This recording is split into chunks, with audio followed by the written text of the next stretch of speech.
Klik dulu tombol subscribe, jangan lupa nyalakan loncengnya supaya gak ketinggalan updatean selanjutnya.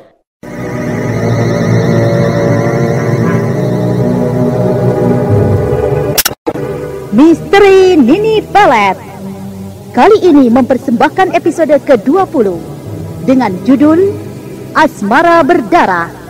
Naskah karya Ari Hidayat, teknik dan montase Moko Gondrong, dengan sutradara Dian Pertiwi. Asmara Berdarah, suatu kisah tentang bertemunya kembali Nilam Cahya dengan ibunya setelah lama berpisah, di mana akhirnya Nilam Cahya harus kehilangan ibunya akibat perbuatan siluman yang menghendaki gagalnya perkawinan Nilam Cahya dengan Restu Singgih.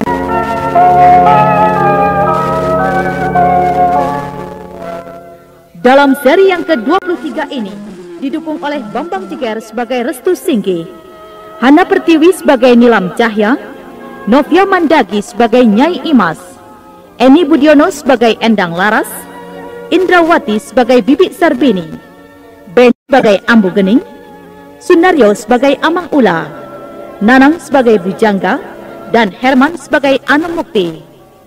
Pengantar cerita Eli Kusuma. Selamat mendengarkan.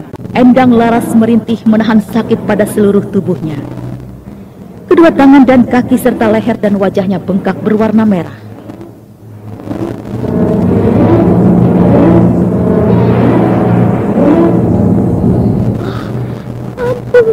Ampun, Tobat. Kenapa jadi begini?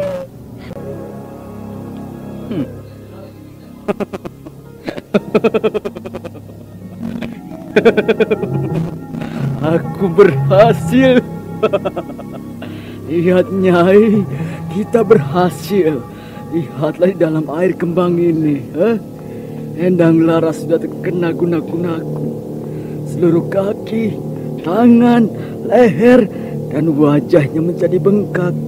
Sebentar lagi dia akan lenyap dari muka bumi ini, Nyai. Benar Ambu Gening. Aku melihatnya. Aku melihat di bayangan air kembang itu. Endang Laras tengah merintih di atas balai-balainya itu. Rasakan olehmu. Sebentar lagi kau akan lenyap dari muka bumi ini. Dan akulah yang berhak mewarisi seluruh warisan almarhum suamiku itu. Bukan kau, Endang Laras. Dengarlah Nyai Mas. Sebelum fajar menyingsing, Endang Laras sudah lenyap dari muka bumi ini. Dan itu adalah pekerjaanku tahap terakhir. Disinilah penentuannya. Nyai, apakah dia harus hidup lebih lama, ataukah dia akan lenyap selamanya? Nah, kini Nyai sendirilah yang harus melakukannya. Apa yang harus saya lakukan, Ambu Gening? Lihatlah oleh Nyai, aku memegang sebutir telur ayam ini. Kalau saya perintahkan Nyai untuk menusuk ujung telur ayam ini, tusuklah Nyai. Dan jika telur ayam ini mengeluarkan darah, itu artinya Endang Laras sudah lenyap dari muka bumi ini sebelum fajar menyingsing. Ayo, sekarang lakukanlah. Ambil bambu tajam yang ada di dekatnya itu. Baik.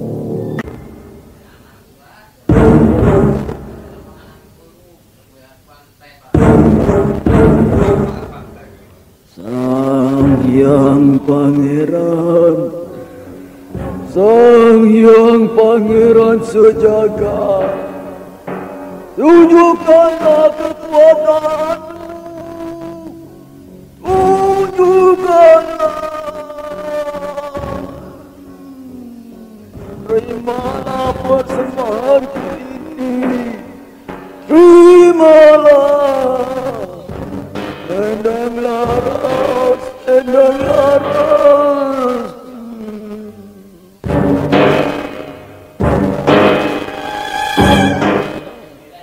Ayo, tusukkanlah ujung bambu itu ke telur ini, Nyai Imas. Cepat, tusukkanlah. Baik, Ambu Gening.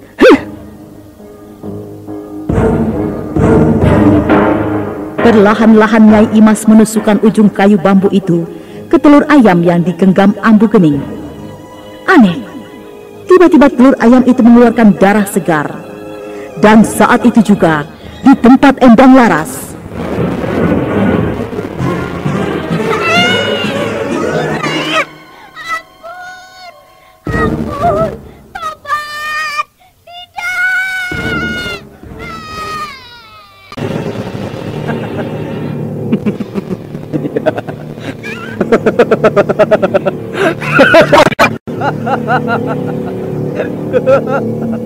Ya.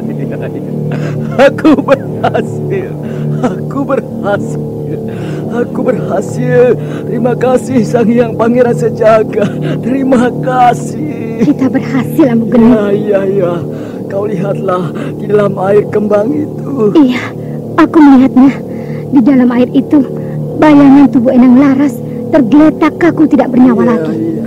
Tubuhnya penuh berlumuran darah. Ya, seluruh tubuhnya tertutup oleh darahnya yang pecah dari penyakit bengkaknya itu. Ya, bagaimana Nyai? Aku puas sekali dengan semua itu, Ambu Gening. maka demikianlah. Keesokan harinya, Kampung Kuningan menjadi geger dengan ditemukannya Endang Laras yang sudah menjadi mayat. Restu Singkih, Nilam Cahya dan Bibi Sarbini menjadi sedih. Rasanya seperti mimpi. Padahal baru kemarin kita bercakap-cakap dengan ibu sampai jauh malam. Tapi kini, ibu sudah pergi meninggalkan kita. Meninggalkan dunia fana ini untuk selamanya. Bersabarlah. Tabahlah Nilam. Semua sudah kehendak yang maha kuasa. Kita hanyalah manusia biasa. Kita tidak akan mampu mencegah takdirnya. Kasihan ibu, Pi. Kita semua belum sempat mengeluarkan ibu dari kurungan penderitaannya. Ibu juga tidak sempat lagi melihat hari perkawinanku nanti. Iya, semua memang seperti sudah diatur yang kuasa. Relakan saja kepergiannya. Kini ibumu merasa lega karena sudah lepas dari segala penderitaannya. Sebaiknya kita cepat-cepat mengurus mayat ibumu, Nilam. Kukira siang ini juga mayat harus kita kuburkan. Benar, Nak Restu. Siang ini juga mayatnya harus kita kuburkan. Restu Singkih, Nilam Cahya dan Bibi Sarbini dengan dibantu penduduk kampung mengusung jenazah itu untuk segera dimakamkan. Setelah selesai, suasana di pondok itu kembali sunyi. Rasa duka yang dalam masih menyelimuti tempat itu. Aku merasakan kalau ibu masih ada di tengah-tengah kita. Dia masih sering duduk di atas balai-balai di dalam ruangan kurungannya. Aku merasakan ibu belum mati. Aku pun merasakan begitu, Nilam. Tapi kita tidak ada artinya apa-apa. Karena ibumu memang sudah tiada. Kenapa Paman Anomukti dan Nyai Imas juga Bujangga tidak datang siang tadi? Sampai pada akhir selesai pemakaman pun, saya tidak melihat satupun dari mereka. Entahlah, aku juga tidak mengerti. Apakah mereka memang sudah sangat benci pada ibu, dendam pada ibu? Biar saja. Kita tidak perlu mengusik-usik mereka. Kalau mereka sadar, mereka berpikir sebagai orang tua, mereka pasti akan datang. Apalagi mereka masih saudara-saudara dekat. Aku pun tidak mengharapkan mereka datang. Apalagi Nyai Imas, ibu tiriku itu. Kalau dia merasa atau mengakui ibu sebagai kakak satu suaminya, seharusnya dia sibuk atau dia paling berduka. Tapi muncul pun dia tidak. Sudahlah, jangan lagi ada persoalan semua itu, Nilam. Bibi sudah capek memikirkannya. Walaupun mereka dendam atau benci pada kita, kita jangan seperti mereka.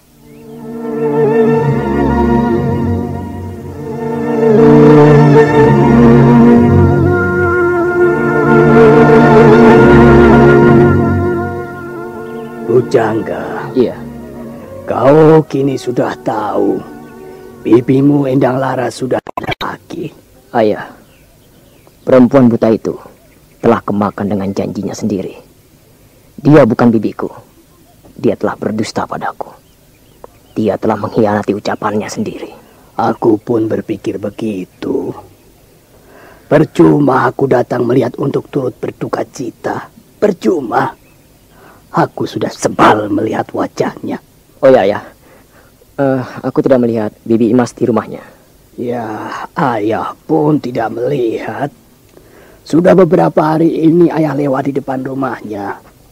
Tapi tidak pernah melihat Nyai Imas. Bahkan ayah sering tanya pada Amang Ula pembantunya. Tapi Amang Ula bilang tidak tahu. Dia bilang hanya pergi entah kemana. Pergi? Pergi kemana ya?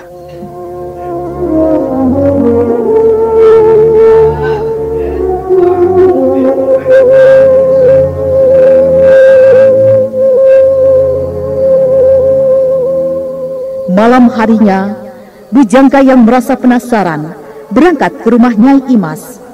Amang Ula, kedatanganku hanya sebentar saja. Aku hanya ingin bertanya, kemana perginya bibiku? Sudah berapa hari ini aku tidak pernah melihatnya.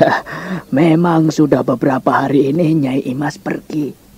Dia sama sekali tidak memberitahu kemana perginya. Saya hanya dipesan untuk menjaga rumah ini. Apakah ada kepentingan sekali, Den Bujangga? Tidak, aku hanya ingin bertanya, bagaimana kabarnya dengan persoalanku? Sepertinya buntu sampai di sini. Aku khawatir Bibi Imas malah kecewa setelah bertemu dengan Nilam. Oh, soal Nilam. Kalau soal itu, Den Bujangga tenang saja. Nilam tidak akan kemana-mana. Pokoknya Aden tunggu saja kedatangannya Imas. Amang Ula, bantulah aku. Kamu pun tahu Amang Ula, aku sangat mencintai Nilam. Bagaimana perasaanku kalau dia sampai kawin dengan orang lain? Iya. Saya mengerti. Pokoknya Den Bujangga tenang-tenang saja. Apalagi Nyai Endang Laras ibunya kini sudah tiada. Bukankah mempermudah Den Bujangga nantinya? Pokoknya Den Bujangga bersabar saja. Hatiku panas Amang Ula. Anak muda itu harus membuat perhitungan denganku. Sebenarnya sudah beberapa hari ini aku menahan-nahan rasa kecewaku.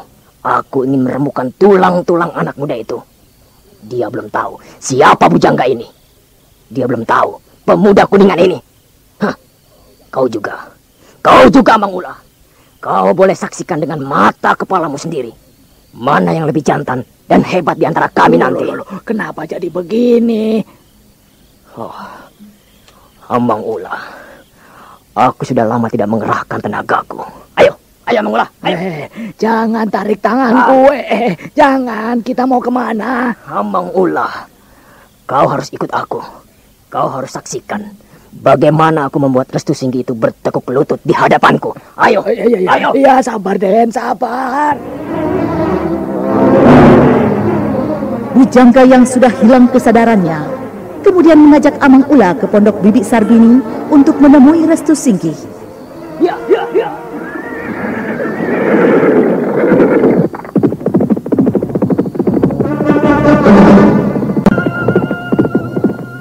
Bujangga terus melarikan kudanya bagaikan kesetanan hingga Amang Ula tertinggal jauh. Tetapi kemudian akhirnya mereka sampai di halaman pondok Bibi Sarbini.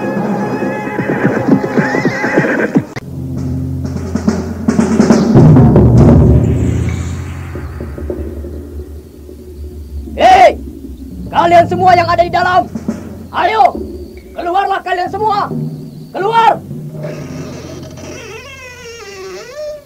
Siapa di antara kalian yang bernama Restu Singgi? Aku Restu Singgi. Bukankah kau Bujangga? Bagus. Rupanya kau sudah kenal aku. Aku baru melihatmu. Tapi aku sudah menduga siapa kau. Bujangga, ada apa ini? Bibi Sarbini, diam saja. Ini urusanku dengan anak muda itu. Tunggu. Urusan Restu juga urusan kami. Apa maksudmu datang marah-marah dengan sikap menantang begitu? Aku tidak butuh pertanyaan seperti itu. Kamu bisa bercermin dari kesalahan ibumu sendiri. Untuk apa aku kini berlaga di hadapan kalian? Aku takkan pernah diam dimakan zaman. Karena harapan dan masa depan runtuh sebelum aku genggam. Siapapun boleh merobek-robek perasaanku, tapi tidak akan bisa meruntuhkan keteguhanku. Hei, anak muda, kau boleh puas merebut cintaku, Tapi kau akan lihat dengan dua belah matamu sendiri. Kan kubuat tubuhmu banjir dengan darah. Ayo, lawan aku. Bujangga, jangan diteruskan. Perempuan tua, apa-apaan kau ini? Apakah dirimu sudah merasa jago? Hah? Minggir kau! Saat ini kau bukan lagi keponakanku. Kau sudah membuang jauh-jauh tatanan keluarga. Kau tidak menghargai aku, Bujangga. Omong kosong dengan tata cara. Lihat, akan kubuat siapapun menjadi remuk dengan tanganku. Perempuan tua, aku tidak bertanggung jawab. Kalau nyawamu harus kau pertaruhkan untuk anak muda itu. Ya!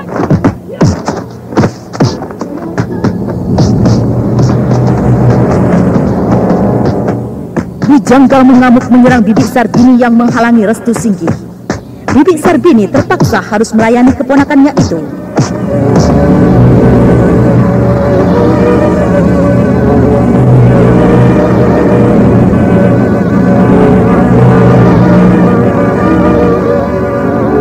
Bagaimanakah kisah selanjutnya? Nah, saudara pendengar, ikutilah lanjutan serial misteri Nini Pelet yang dipersembahkan oleh PT Danpos Laboratoris Indonesia di radio kesayangan Anda. Sampai jumpa.